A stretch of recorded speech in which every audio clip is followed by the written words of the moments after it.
कि एक वस्तु का द्रव्यमान, एग्जाम्पल देखो क्या लिखा है इसमें। एक वस्तु का द्रव्यमान m बराबर कितना 4 kg है और बोला है कि वस्तु का वेग यानी v बराबर 5 मीटर पर सेकेंड है।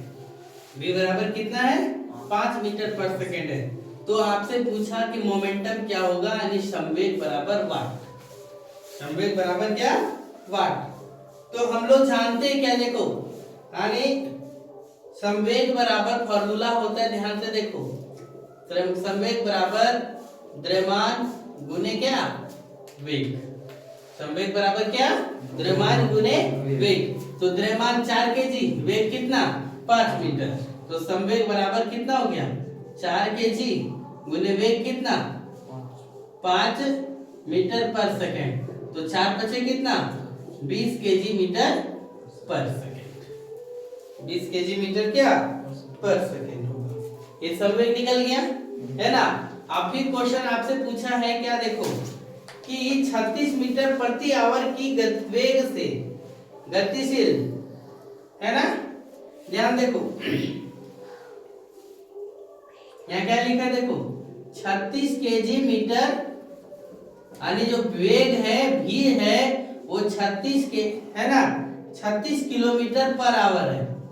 ये 36 किलोमीटर क्या है पर आवर। ध्यान दो पहले तब लिखना। ये वेग बराबर कितना लिखा है 36 किलोमीटर पर आवर। अब यहाँ देखो मीटर पर सेकंड वाला फॉर्मूला संवेग में है ना। और ये क्या है किलोमीटर पर आवर।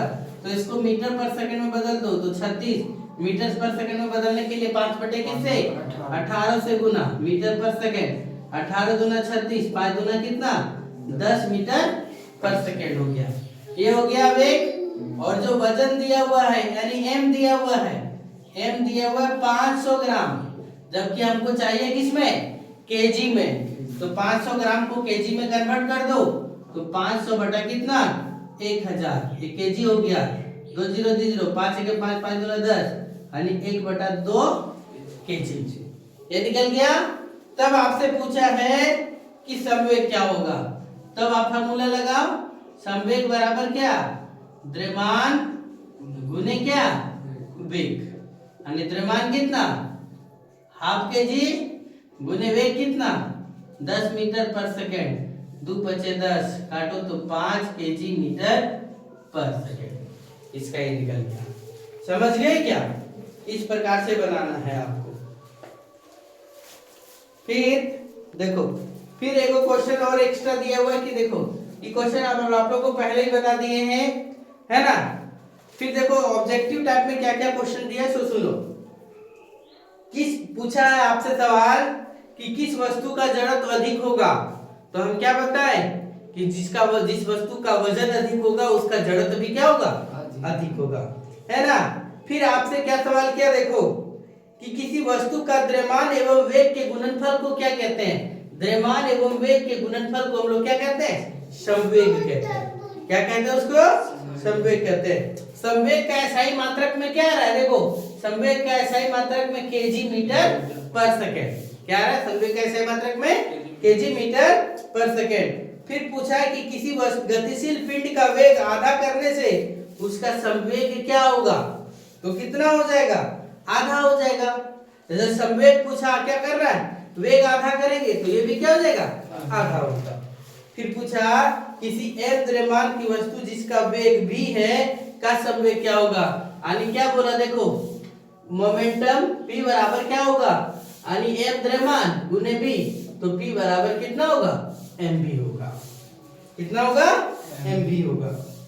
फिर पूछा आपसे कि किसी वस्तु का गतिशील पिंड का वेग यदि हम क्या बोला एग्जांपल देखो v बराबर हम 2v कर दें। v को किसमें बदल दें 2v में बदल दें है ना। तो संवेग क्या होगा तो p बराबर क्या होगा m गुने 2v। तो p बराबर कितना हो जाएगा 2mv। यानी mv तो रहा कितना हो गया 2 गुना हो गया। यानी हम यदि वेग 2 गुना करते हैं तो संवेग भी कितना हो जाएगा 2 गुना हो जाएगा। समझ में आया क्या। फिर आपसे देखो सवाल है संवेग किन दो राशियों का गुणनफल है। तो संवेग द्रव्यमान और किसका वेग का गुणनफल है। संवेग किसका द्रव्यमान और किसका वेग का गुणनफल है। फिर अगला क्वेश्चन पूछा कि रस्सी पर बराबर एवं विपरीत बल 10 न्यूटन का लगता है ना, जिससे रस्सी स्थिर अवस्था में है, तो रस्सी पर तनाव बल क्या होगा, है ना। तो देखो क्या बोला क्वेश्चन, एक रस्सी है, इस तरफ से भी 10 न्यूटन का बल, इस तरफ से भी 10 न्यूटन का बल लगाया जा रहा है, तो रस्सी स्थिर है, तो रस्सी पर जो खिंचाव बल लगा है वो कितना लगेगा, 10 न्यूटन का लगेगा, इसलिए कितना 10 न्यूटन। फिर आपसे क्वेश्चन पूछा कि प्रत्येक क्रिया के विपरीत प्रतिक्रिया, प्रत्येक क्रिया के विपरीत प्रतिक्रिया या न्यूटन के कौन सा गति का नियम कहता है, तो गति का कौन सा, प्रथम की द्वितीय की तृतीय, तो तृतीय नियम कहता है ना। फिर क्या है कि एक नाविक द्वारा, एक नाव है, नाविक द्वारा नाव से आगे और कूद गया, नाव किधर की ओर कूद गया, नाव से व्यक्ति उछल करके क्या हो गया, आगे की ओर कूद गया, लेकिन नाव किधर की ओर, पीछे की ओर धकेला गया, है ना। तो यह गति का किस नियम है, तो आप काम करेंगे आगे तो पीछे भी काम होगा, तो गति के तीसरा नियम, क्रिया के विपरीत क्या, प्रतिक्रिया, ये होगा, ये नियम के कारण।